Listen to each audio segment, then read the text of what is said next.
Hello, today is December the 21st, 2025.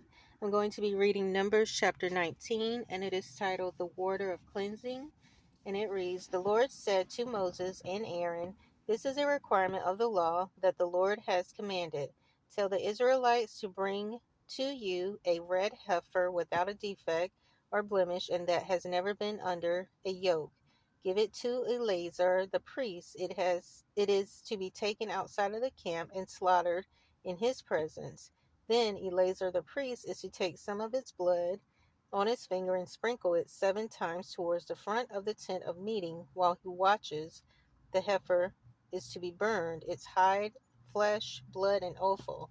The priest is to take some cedar wood, hyssop, and scarlet wool, and throw them onto the burning heifer.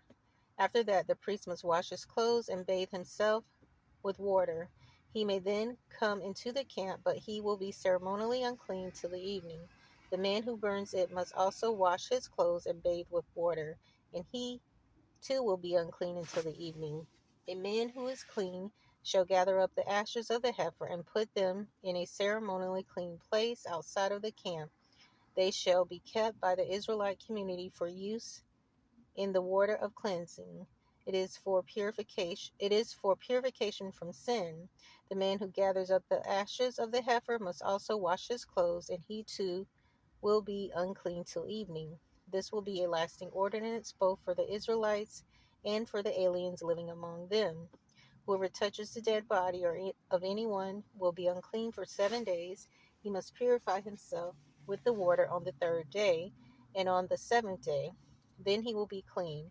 But if he does not purify himself on the third and seventh days, he will not be clean. Whoever touches the dead body of anyone and fails to purify himself defiles the Lord's tabernacle. That person must be cut off from Israel, because the water of cleansing has not been sprinkled on him.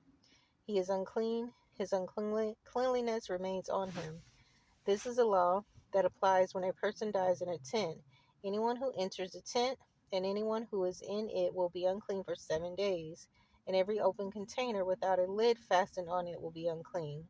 Anyone out in the open who touches someone who has been killed with a sword, or someone who has died a natural death, or anyone who touches a human bone or a grave will be unclean for 7 days. For the unclean person, put some ashes from the burn purification offering into a jar and pour fresh water over them.